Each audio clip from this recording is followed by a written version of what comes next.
नमस्कार, good evening. स्वागत है आपके अपने यूट्यूब चैनल दिशा एग्रीकल्चर एकेडमी पर।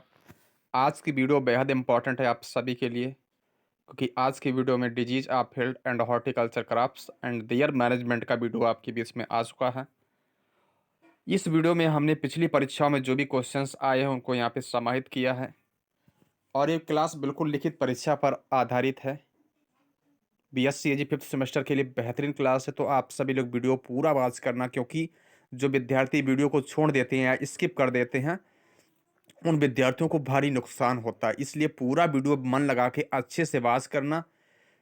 क्लियर आपके एग्जाम्स में यहाँ से 1 से 2 या 3 सवाल आपको क्लियर मिल जाएंगे, क्योंकि वीडियो बहुत ज़्यादा इंपॉर्टेंट है। अगेन मैं बोलना चाहूँगा आपको सभी को बता दें कि बीएससी एजी फिफ्थ सेमेस्टर का जो दिशा एग्रीकल्चर एकेडमी का ऑफिशियल व्हाट्सएप ग्रुप है उसका लिंक डिस्क्रिप्शन में दिया गया है। लिंक पर क्लिक करके आप लोग व्हाट्सएप ग्रुप को ज्वाइन कर लीजिए, क्योंकि वहाँ पर आपको informative video time to time मिलते रहते हैं। कंटिन्यू करते हैं क्लास को, और क्लास में पढ़ते हैं क्वेश्चन नंबर फर्स्ट को। उससे पहले आप सभी के लिए एक इम्पॉर्टेंट जानकारी। क्वेश्चन नंबर फर्स्ट हमारा क्या है? भिंडी का पीला सिरा मौजक, यानी एलोबेन मोज़ेक ऑफ भिंडी। ये काफ़ी इंपॉर्टेंट डिजीज़ है, कई बार एग्जाम्स में ये सीधी पूछी गई है, तो इसको हमने कवर किया है। अगर बात की जाए सबसे पहले यहाँ पे सिम्टम्स की बात करेंगे। यहाँ पे हेडिंग है सिम्टम्स। इस रोग के मुख्य लक्षण भिंडी की पत्तियों पर दिखाई देते हैं, और यह रोग किसके द्वारा होता? विषाणु के द्वारा होता है। एक आपको ट्रिक बता दूं कि जो भी बीमारी मोज़ेक नाम से होती है, कोई भी बीमारी हो, जैसे टोबैको मोज़ेक है ना, भिंडी का येलोबेन मोज़ेक है, जिस बीमारी में जो है मोज़ेक लगा हो नाम, या नाम मोज़ेक है, वो बीमारी अक्सर नहीं बल्कि हमेशा विषाणु के द्वारा होती है। ये बात आप समझे कि नहीं? जो मोज़ेक नाम से जो भी बीमारी होगी वो हमेशा और हमेशा विषाणु के द्वारा होती है, इतना आपको याद रखना है। इस रोग से प्रभावित पत्तियों में हरिमाहीनता हो जाती है, और सिराएं, जो सिराएं होंगी वो मोटी हो जाती हैं। यानी जब यह बीमारी पौधे पर अटैक करती है, तो उस कंडीशन में जो प्लांट्स का पार्ट्स होंगे, जैसे लीव्स है ना, ये क्या होते हैं, इसमें क्लोरोफिल नहीं बन पाता। क्लोरोफिल बनता तो है, लेकिन क्लोरोफिल क्लोरोसिस हो जाता है, मतलब हरापन नहीं रहता। धीरे धीरे पत्तियां कत्थई धब्बे में परिवर्तित होने लगे, मतलब क्लोरोफिल में कमी आ जाती है जब बीमारी हो जाती है। जब रोग का अटैक व्यापक रूप से होता है, यानी जब यह बीमारी गंभीर रूप धारण कर लेती है, तो उस समय क्या होता है, पत्तियां पीली पड़ जाती हैं, और रोग से जो भी प्रभावित पत्तियां होंगी छोटी रह जाती हैं। फलस्वरूप क्या होता है, पौधे की लंबाई भी कम होती है, और इस रोग के प्रभाव से क्या होता है, पुष्पन सीमित होता, फूल कम आते हैं, जिससे फलियां भी कम लगेंगी और उपज में कमी हो जाती है। तो ये डिजीज है येलो बेन मोज़ेक, यानी भिंडी का पीला सिरा मोज़ेक जनित रोग है। इसके बारे में हमने बात की है। इसी में हम बात करेंगे रोग का कारक, यानी जो येलो बेन मोज़ेक वायरस द्वारा जो बीमारी होती है, यह किसके द्वारा होती है, रोग का कारक क्या है, मतलब कॉजल ऑर्गेनिज्म क्या है। तो यह बीमारी वायरस के द्वारा होती है, और इसको फैलाने का कार्य कौन करती? सफ़ेद मक्खी। तो आपको डिजीज मैनेजमेंट में क्या करना है, सफ़ेद मक्खी को ही आपको किल करना है, सफ़ेद मक्खी को ही आपको मारना है, जिससे क्या है कि आपकी जो क्रॉप्स है वो बच जाएगी, है ना। डिजीज से प्रभावित क्रॉप नहीं हो पाएगी, बच जाएगी। क्यों? क्योंकि जब आप वेक्टर को ही नष्ट कर देंगे, जैसे वायरस के द्वारा बीमारी होती है, और इस वायरस को फैलाता कौन, मतलब जो रोगी प्लांट्स है, जो डिजीज अफेक्टेड प्लांट्स है, उसको हेल्दी प्लांट्स में ट्रांसफर करने का काम कौन सा कीट करता है? तो वो करता है सफ़ेद मक्खी। जब आप सफ़ेद मक्खी को ही मार देंगे तो बीमारी का ट्रांसफर रुक जाएगा और पौधे बच जाएंगे। बात करी जाएगी डिजीज साइकिल की। डिजीज साइकिल फिगर आप एक बार बेहतरीन तरीके से देख लीजिएगा। सिम्टम्स की बात करी जा रही है यहाँ पे। येलोइंग ऑफ बीन्स, जब बीमारी होती है, जो सिराएं हैं वो कैसी होती है, येलो येलो आपको दिख रहा है स्पॉट। इसके बाद क्लियरेंस ऑफ बीन, यहाँ पे साफ साफ दिख रहा है, जब बीमारी होती है तो ये कंडीशंस होती है ना। येलोइंग ऑफ फ्रूट्स, जो फ्रूट्स यानी जो भिंडी है वो भी पीलीपन हो जाता है, भिंडी में पीलापन आ जाता है। स्टंटेड ग्रोथ, उसकी ग्रोथ भी रुक जाती है। और लीफ नेक्रोसिस, पत्तियों में हरिमाहीनता दिखाई देने लगती है, जैसे ये दिख रहा था। तो ये काफ़ी अच्छा डायग्राम है, इसको जब भी अगर एग्जाम में ये क्वेश्चन आए तो आप ये डायग्राम भी बना दें। क्वेश्चन नंबर नेक्स्ट की तरफ चलेंगे। प्रकृति में यह विषाणु सफेद मक्खियों के द्वारा फैलता है। जो भी ये बीमारी है सफेद मक्खी से फैलती है, जिसका वैज्ञानिक नाम है, जूलॉजिकल नेम की बात करी जाएगी तो क्या है, बेमेसिया टबेसी। यानी जो व्हाइट फ्लाई है उसका जूलॉजिकल नेम क्या होता है, बमेसिया टबेकी, इसके द्वारा फैलता है। यह मक्खियां भिंडी पर पाई जाती हैं और मौजिक रोग से पीड़ित पौधों से विषाणु को लेकर स्वस्थ पौधों में बीमारी को ट्रांसफर कर देती हैं। इस प्रकार इनका रोग चक्र चलता रहता है। अब बात करी जाएगी डिजीज मैनेजमेंट की। रोकथाम के लिए क्या करना चाहिए? सबसे पहले क्या उपाय अपनाना चाहिए? सभी परपोषी खरपतवारों को उखाड़ देना चाहिए। यानी जो भी परपोषी बीट्स हैं उनको उखाड़ देना चाहिए। पॉइंट नंबर 2 क्या? रोगी पौधे को उखाड़ कर जला देना चाहिए। यानी जो डिजीज अफेक्टेड प्लांट्स है उसको उखाड़ करके बर्न यानी जला देना चाहिए, ठीक है ना। पॉइंट नंबर 3 है सफेद मक्खी बीमारी को ट्रांसफर करती है, इसकी रोकथाम के लिए क्या करना चाहिए? 0.3% फार्ली डाल का छिड़काव कर देना चाहिए। और important point number 4, resistant variety यानी रोग प्रतिरोधी किस्मों को उगाना चाहिए, जैसे परभनी क्रांति है, अर्का अनामिका है, अर्का अभय है ना, पंजाब 7 है। ये ऐसी बीमारी जिसमें येलो बेन जो मौसक बीमारी है वो बहुत कम लगती है, ना के बराबर, ठीक है ना, तो इनको उगाना चाहिए। क्वेश्चन नंबर नेक्स्ट की तरफ चलेंगे। आप सभी के लिए good news, disease of field and horticulture crops and there management का जो है इंपॉर्टेंट नोट्स दिशा एग्रीकल्चर की टीम के द्वारा प्रिपेयर कर लिया गया, तो आप सभी नोट्स को परचेज कर सकते हैं। प्राइस नाम मात्र है, इतना प्राइस कम है कि केवल जो मेहनत होती है वही साकार हो पाती है इस प्राइस से।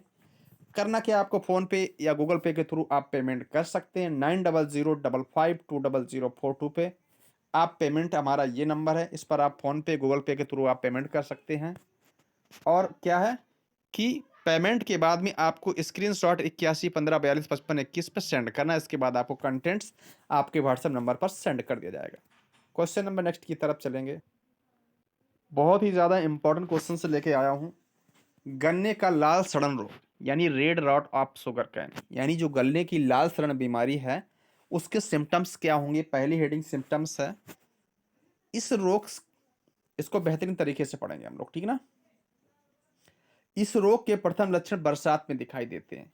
यानी जो रेड रॉट बीमारी है गन्ने की लाल सड़न, इसके लक्षण सबसे पहले कब दिखाई देंगे? जब वर्षा स्टार्ट हो जब वर्षा स्टार्ट होती जब बरसात होती है तब इस रोग के लक्षण दिखाई देते हैं प्लांट पर। इस समय पौधे की वृद्धि रुक जाती है और जब लक्षण दिखाई देने लगती है तो प्लांट की जो ग्रोथ है वो स्टॉप हो जाती है और गन्ने में जो सुक्रोज का बनना है वो आरंभ हो जाता है ना। गन्ने में सुक्रोज का बनना आरंभ हो जाता है। प्रारंभ में क्या होता है? पत्तियों का रंग बदलने लगता है, यानी जो पत्तियां क्लोरोफिल होती हैं, अच्छी हरी भरी होती हैं, उनका रंग अब चेंज होने लगता है। कुछ दिनों में गन्ने की जो ऊपर की पत्तियां होती, चोटी वाली पत्तियां, जैसे ये पत्तियां हैं, तो ये प्रभावित होती हैं, मुरझाने लगती हैं। और जो पत्तियों के तने के मध्य में जो सिरा है ये कैसा हो जाएगा?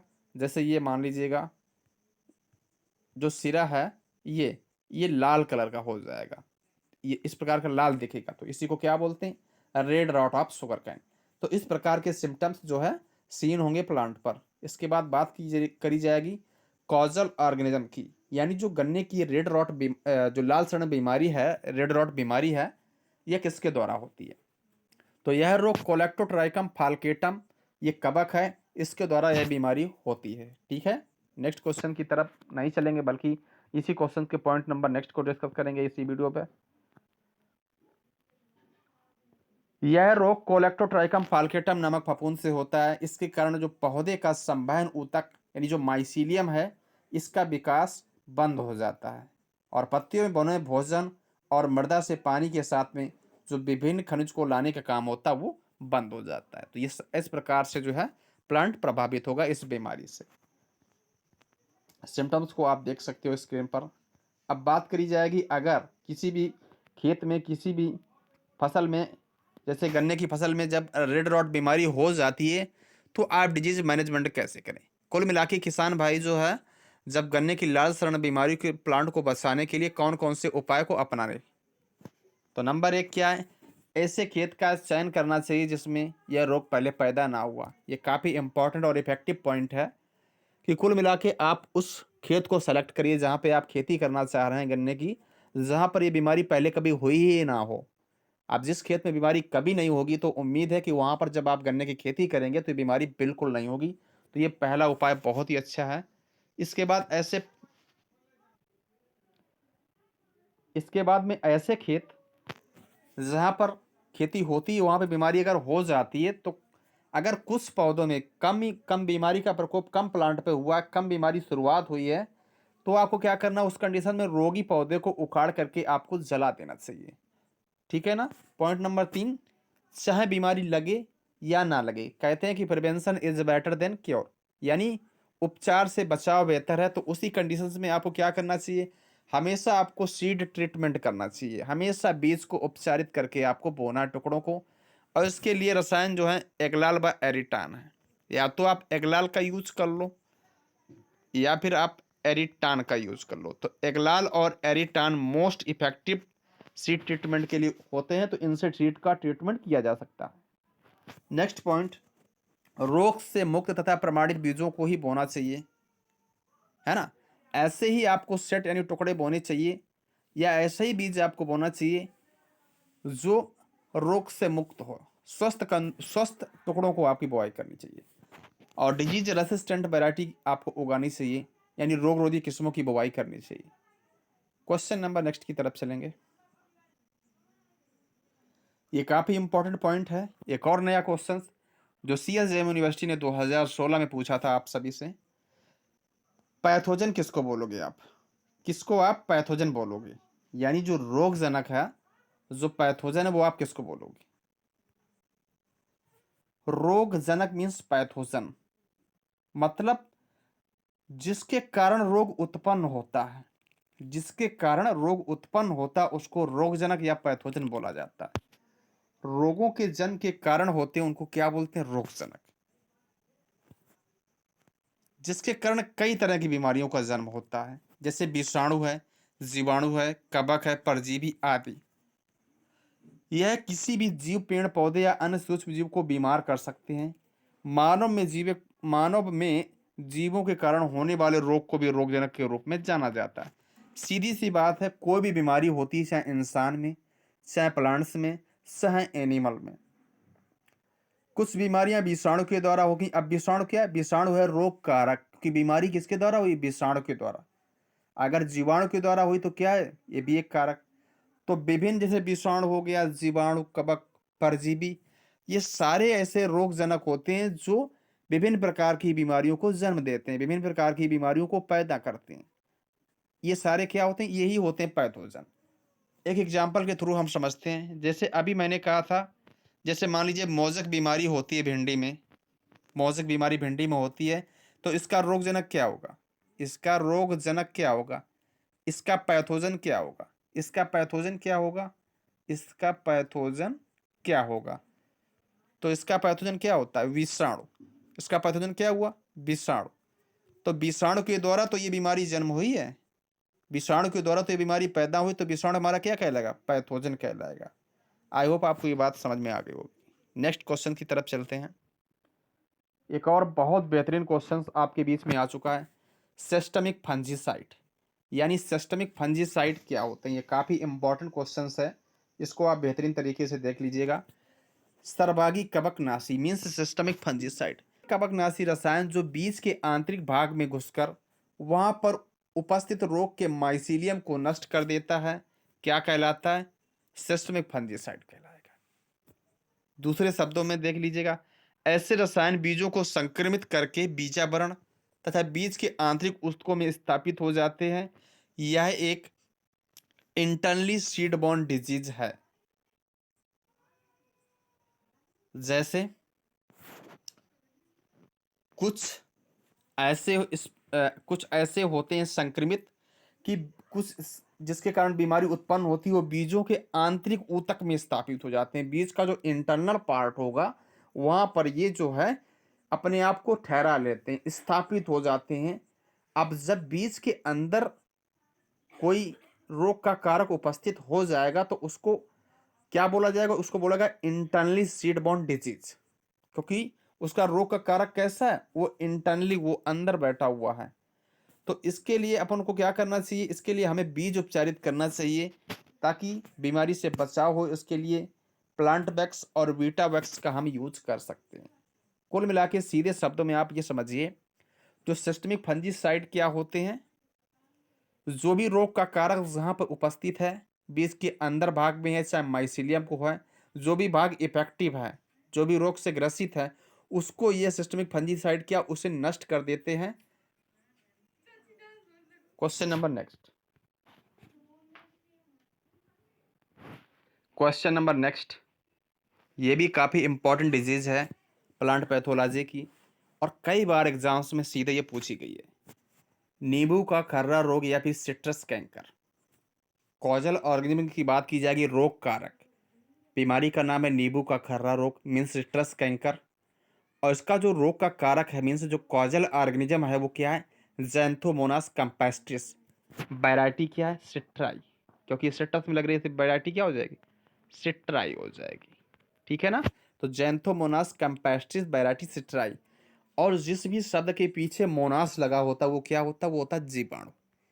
यानी जो यह बीमारी है जैंथोमोनास कैम्पेस्ट्रिस वैरायटी सिट्राई नामक जीवाणु के द्वारा होती है। सिम्टम्स की देख लीजिएगा, सिम्टम्स, इस रोग से प्रभावित क्या होता है, प्लांट्स का लगभग सारा ही भाग प्रभावित होता है। तने पर भी सिम्टम्स दिखेंगे, लिप्स पर भी दिखेंगे, और फ्रूट्स भी प्रभावित होंगे। जो हमारा फ्रूट्स है, जो नींबू का फल है, ये भी प्रभावित होगा। ठीक है ना। तो स्पॉट ऑफ सिट्रस कैंकर का आप सिम्टम्स देख सकते हो। जब भी आप एग्जाम में क्वेश्चंस आए तो आप डायग्राम जरूर बनाना। पैथोलॉजी में डायग्राम के आधे नंबर हैं, पैथोलॉजी में जो फिगर बनाने के आधे नंबर आपको ऐसे ही मिल जाएंगे। तो हर एक क्वेश्चंस का लगभग आपको फिगर बनाना है। एक और इम्पोर्टेंट बात, अगर प्लांट पैथोलॉजी में अच्छे नंबर लाना क्यों जरूरी है, क्योंकि प्लांट पैथोलॉजी का ग्रेड पॉइंट अच्छा होता है, ग्रेड पॉइंट अच्छा होता है। अगर इसमें आप अच्छे नंबर ला लेते हैं तो आप गारंटी से आपका ओवरऑल परसेंटेज बहुत ज़्यादा बढ़ जाएगा।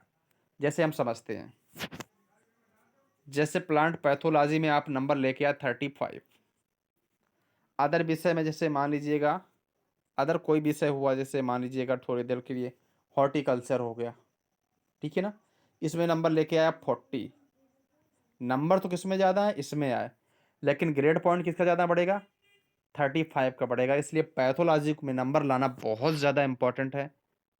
पैथोलॉजी में अच्छे मार्क्स लाना बहुत ज़रूरी है, ये मान के चलिए आप। पैथोलॉजी का मित्रों क्यों, आप नोट्स जरूर ले लीजिए, क्योंकि बता दें, पैथोलॉजी में अगर आपके नंबर अच्छे आते हैं तो ग्रेड पॉइंट आपका ओवरऑल बढ़ जाएगा, जिससे आपकी ओवरऑल परसेंटेज बहुत ज़्यादा बढ़ जाएगी, क्योंकि इसका ग्रेड पॉइंट बढ़िया होता है। हो सकता है ये 4 ग्रेड का हो, है ना, या 3+1 ऐसा ही कुछ ग्रेड होता है इसका, 4। तो 4 ग्रेड में आपके नंबर बहुत अच्छे आते हैं, इसलिए इसका आप लोग नोट्स जरूर परचेज कर लीजिए सारे विद्यार्थी, क्योंकि अगर इसमें नंबर अच्छे आ गए ना तो ओवरऑल परसेंटेज आपकी बहुत बढ़ जाएगी। चलिए, लक्षण हमने देख लिए हैं। लक्षण के बारे में, इसका प्रमुख प्रभाव ऊतक क्षय होता है। इस रोग का आक्रमण जो है वृक्ष की पत्तियों, टहनियों, कांटों, पुरानी शाखाओं और फलों आदि पर होता है। बता दिया आपको, जो नींबू का प्लांट्स होगा उसका कोई ऐसा भाग नहीं रहता जिस पर इस रोग का प्रकोप होता ना हो। यहाँ तक कांटों को भी नहीं छोड़ता है, पुरानी शाखाओं को नहीं छोड़ता, फलों को नहीं, सभी भाग पर जितने भी एक्सटर्नल पार्ट होते हैं प्लांट के, उन सभी पर ये इस रोग के सिम्टम्स दिखाई पड़ते हैं। सबसे पहले प्रारंभ में क्या है, पत्तियों के ऊपर धब्बे नुमा ऊतक क्षय होगा। यह धब्बे का बक्रियम खुरदरे होते हैं। धब्बे की संख्या अगर बहुत अधिक हो जाती है तो उस कंडीशन में क्या होता है, नींबू के जो फ्रूट्स होंगे वो फट जाते हैं। रोगग्रस्त पौधों की हाइट यानी बौने रह जाएंगे पौधे, आप देख सकते हो। अधिक जानकारी के लिए आप सिम्टम्स को बेहतरीन तरीके से यहाँ पे देख लीजिएगा। इस प्रकार के सिम्टम्स यहाँ पे अपीयर होते हैं। अब बात करी जाएगी कि डिजीज का मैनेजमेंट कैसे किया जाए। मान लीजिएगा किसी प्लांट में जो सिट्रस कैंकर बीमारी हो जाती है, तो डिजीज का मैनेजमेंट कैसे करें। हो सकता है आपसे नींबू के सिट्रस कैंकर का डिजीज मैनेजमेंट ही पूछ ले, तो इसलिए इम्पॉर्टेंट है। नंबर 1 वही पॉइंट आपको करना है, रोगग्रस्त टहनियों की छटाई करके उसको जला देना चाहिए। जो भी रोग से प्रभावित टहनियाँ हैं उनको आपको क्या करना है, जला देना चाहिए। नींबू का नया पौधा लगाते समय शुद्ध और प्रमाणित बीजों का उपयोग करें। कोई भी बागवानी करना चाह रहे हैं, कोई भी आप क्रॉप्स की सोइंग करना चाह रहे हैं तो हमेशा शुद्ध और प्रमाणित बीज का ही उपयोग करें। अगर बीमारी लग जाती उस कंडीशन में आपको क्या करना है, 5-5-50 जो हमारा बोडो मिश्रण है, जो कॉपर फंजीसाइड है, इसके 1% सॉल्यूशन का आपको छिड़काव करना है। ठीक है ना, इससे बीमारी कंट्रोल हो जाएगी। या फिर आप 0.3% ब्लाइटैक्स 50 का छिड़काव कर सकते हैं। और हो सके तो नींबू की कुछ ऐसी वैरायटी जो रोग के प्रति अवरोधी होती हैं, जैसे रेसिस्टेंट वैरायटीज होती हैं, जैसे शंकर 2 है, शंकर 4 है, SH2 है ना। तो ये ऐसी वैरायटी हैं जो आपके एग्जाम्स के लिए बहुत ज़्यादा इंपॉर्टेंट है और इनमें बीमारी नहीं लगती है। ठीक है ना। क्वेश्चन नंबर नेक्स्ट की तरफ चलेंगे। नेक्स्ट क्वेश्चन, ये काफ़ी इंपॉर्टेंट क्वेश्चन है, अक्सर एग्जाम में कई बार ये पूछा गया है। लिटिल लीफ ऑफ ब्रिंजल, ये काफ़ी अच्छी डिजीज है कि लिटिल लीफ ऑफ ब्रिंजल यानी बैंगन का जो छोटी पत्ती रोग है, इसका कॉजल ऑर्गेनिज्म क्या है। तो सबसे पहली बात, कॉजल ऑर्गेनिज्म इसका क्या है, फाइटोप्लाज्म या फिर माइकोप्लाज्मा। तो बैंगन की जो छोटी पत्ती बीमारी है यह माइकोप्लाज्मा के द्वारा होती है। ठीक है ना। सिम्टम्स की बात करी जाएगी यहाँ पे तो क्या है भाई, इस रोग का प्रमुख लक्षण पौधे की पत्तियों का छोटा, देख रहे हो कि नहीं, लिटिल लीफ, यानी जब बीमारी का प्रकोप होगा तो जो प्लांट्स की जो पत्ती है, जो लीव्स हैं, वो छोटी हो जाएंगी। सीधा लिखा गया लिटिल लीफ, है ना।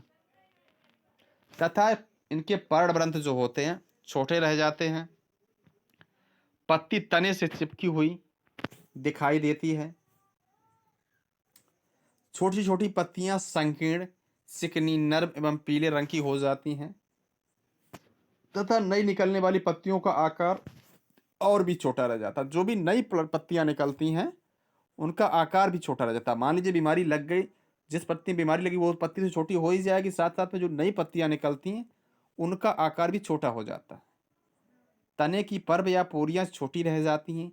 इसी समय अनेक कक्षीय कलिकाएं छोटी छोटी शाखाओं के रूप में वृद्धि करने के लिए उद्दीप्त होती हैं और उन पर छोटी छोटी संकीर्ण पत्तियां उत्पन्न होती हैं, जिसके कारण से संपूर्ण पौधा झाड़ी नुमा दिखाई देने लगता है। प्रायः इन रोगी पौधों पर फूल नहीं बनते और यदि बनते भी हैं तो हरे ही बने रहते हैं, फल कभी नहीं बनते हैं। तो आप समझ लीजिए इस प्रकार की पत्तियों पर फल नहीं बनते हैं क्योंकि पत्तियां आकार में छोटी हो जाएंगी, प्रकाश संश्लेषण की क्रिया प्रभावित होगी और फल सही से नहीं बन पाएंगे। देख सकते हो आप, जो लिटिल लीफ ऑफ ब्रिंजल की जो लीव्स हैं इस प्रकार के सिम्टम्स दिखाई देंगे। बात करी जाएगी अब कि जो डिजीज लग चुका है, मान लीजिएगा बीमारी लग चुकी है, उस कंडीशंस में इस बीमारी को कंट्रोल कैसे किया जाए। तो पॉइंट नंबर 1, रोगी पौधे को उखाड़ करके जला देना चाहिए, यानी जो भी डिजीज अफेक्टेड प्लांट्स है उसको बर्न कर देना चाहिए। खेतों के आसपास के जो भी बीड्स हैं उनको उखाड़ देना चाहिए। प्रॉपर बीड कंट्रोल करना चाहिए खेतों के आसपास में जो भी बीड्स हैं।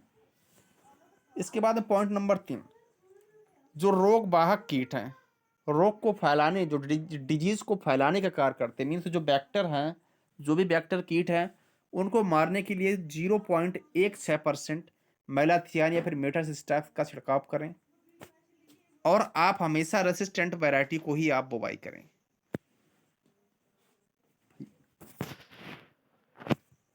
जैसे रोग वाहक कीट है, रोग प्रतिरोधी किस्में जैसे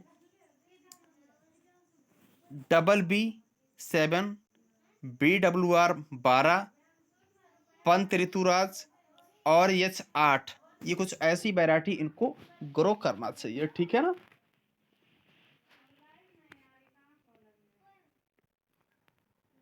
क्वेश्चन नंबर नेक्स्ट, ये प्रश्न भी आपके एग्जाम में सीधा आया था एक बार कि एंटीबायोटिक्स क्या होते हैं। What is antibiotics?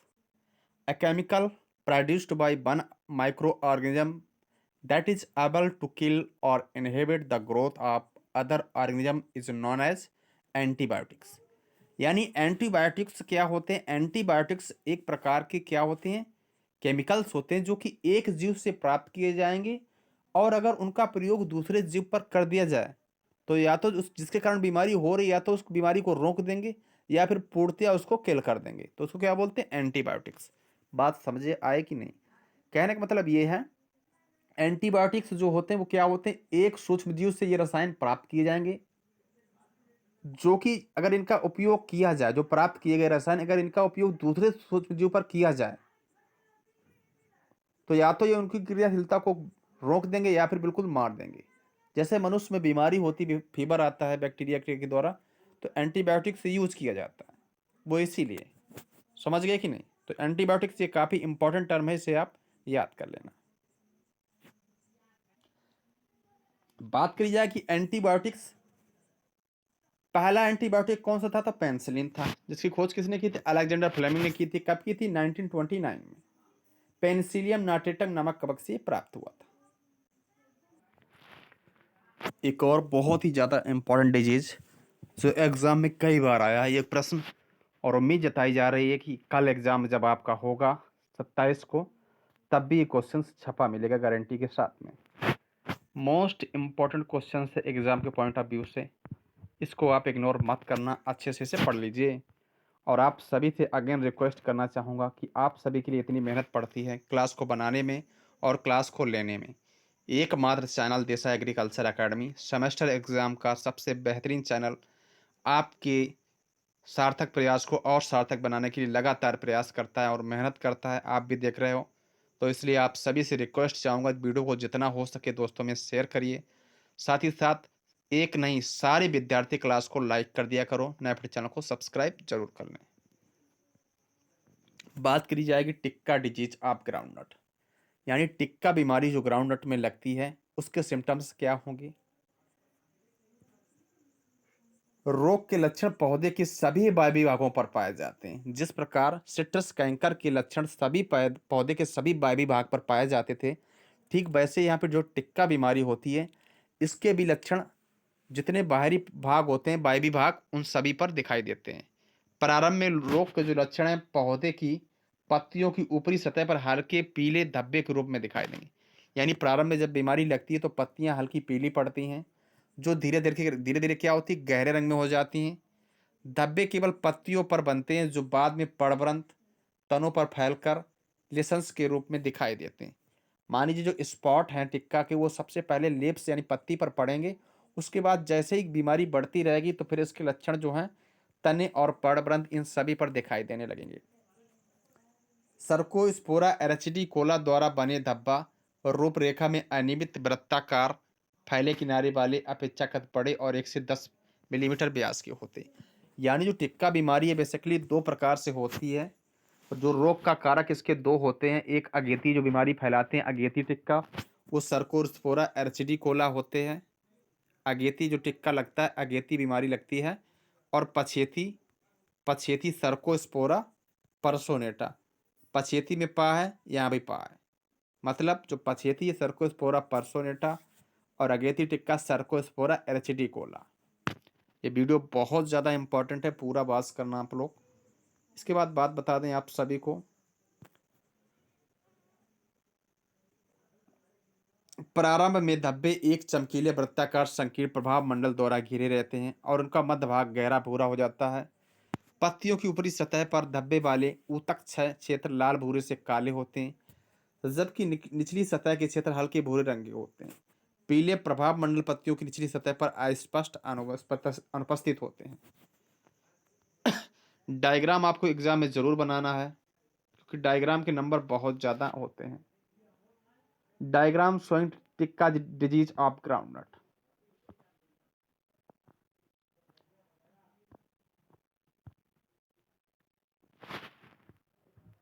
देख सकते हो आप, इस प्रकार से जो है सिम्टम्स दिखाई देंगे। अर्ली इन्फेक्शन, जब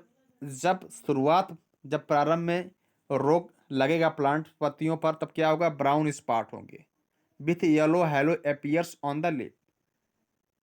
ब्राउन स्पॉट दिखेंगे शुरुआत में, और जब टिक्का पछेती लगेगा, मतलब जो सर्कोस्पोरा परसोनेटा के द्वारा लगता है बाद में, तब ब्लैक स्पॉट होते हैं, अपीयर्स ऑन द लिप। ठीक है ना?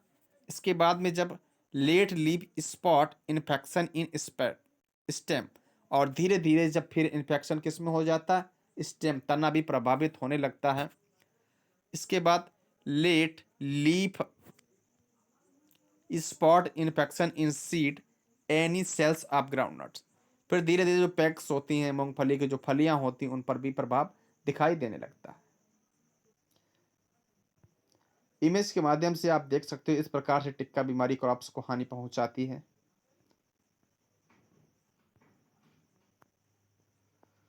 तो रोग का कारक जो है कॉजल ऑर्गेनिज्म वो क्या, सर्कोस्पोरा एर्सिटिकोला है ना, और सर्कोस्पोरा पर्सोनेटा, इन दो के द्वारा जो है यह होता है। डिजीज साइकिल की बात करी जाएगी तो क्या है, यह एक मृदोण और बीजोण रोग है। मृदोण मतलब सॉइल एंड सीड, मतलब जो टिक्का बीमारी है ये soil and seed borne disease होती है। मतलब है इसका जो रोग का कारक है वो मृदा में भी उपस्थित होता है और बीज में भी उपस्थित होता है। इसलिए आपको क्या करना चाहिए, सॉइल का भी ट्रीटमेंट करना चाहिए और सीड का भी ट्रीटमेंट करना चाहिए बचाव में। रोगजनक के कोनिडियम भूमि पर पड़े रोगी पौधों अवशेषों मूंगफली के छिलकों के भीतर उत्तरजीवित रहते हैं। यानी सीधी सी बात है, भूमि में जो पड़े रोगी पौध अवशेष है, जो कि प्लांट का अवशेष बचता है, वो अगर पड़ा है फील्ड पर तब भी उसके रोग के कारक उपस्थित बने रहते हैं और मूंगफली के जो छिलका होते हैं उनके भीतर भी बने रहते हैं। कोनिडियम फसल के अवशेषों तथा छिलके के भीतर शिथिलजीवी ओवर विंटरिंग बने रहते हैं, नए मौसम में फिर ये एक्टिव हो जाते हैं। बात करी जाएगी टिक्का बीमारी का मैनेजमेंट कैसे किया जाए, यानी जो टिक्का डिजीज हो जाता है क्रॉप, जब क्रॉप पर लगती है बीमारी तो उसका मैनेजमेंट कैसे करना चाहिए। तो सबसे पहला उपाय, मूंगफली की खुदाई के तुरंत बाद जो डिजीज अफेक्टेड अवशेष बचेगा उसकी आपको खेत की अच्छे से प्रॉपर सफाई करनी है, ठीक है ना, साफ सफाई कर देनी है खुदाई के बाद में, ताकि जो रोग कारक है उसको रोकने की, उसको रहने की जगह ना मिले। इस प्रकार जब भी आप नई क्रॉप आप उगाएंगे फील्ड पर तो फिर वहाँ पे बीमारी नहीं होगी, ठीक है ना। ग्रीष्मकालीन गहरी जुताई करनी चाहिए, डीप समर प्लॉइंग करनी चाहिए, है ना। Adopt long durable crop rotation, 2 से 3 वर्ष का एक लंबा क्रॉप रोटेशन अपनाना चाहिए। पौधों में मैग्नीशियम की कमी होने पर इस रोग का प्रभाव अधिक होता है, अतः फसल पर इस तत्व का छिड़काव करके भी रोग की कमी की जा सकती है। समझ पा रहे हो कि नहीं, मैग्नीशियम की कमी नहीं होनी चाहिए।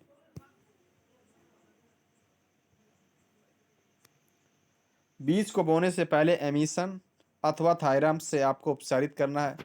इसके लिए आपको 2.5 ग्राम मात्रा पर केजी आप सीड के एक अनुसार आपको जो है बीज बीज उपचारित करना चाहिए। मतलब जो रसायन जैसे थायरम आपने लिया तो उसकी 2.5 ग्राम मात्रा 1 किलोग्राम बीज के लिए पर्याप्त होती है। इसी हिसाब से आपको जितना भी सीड लगता है उसको उपचारित कर लेना चाहिए।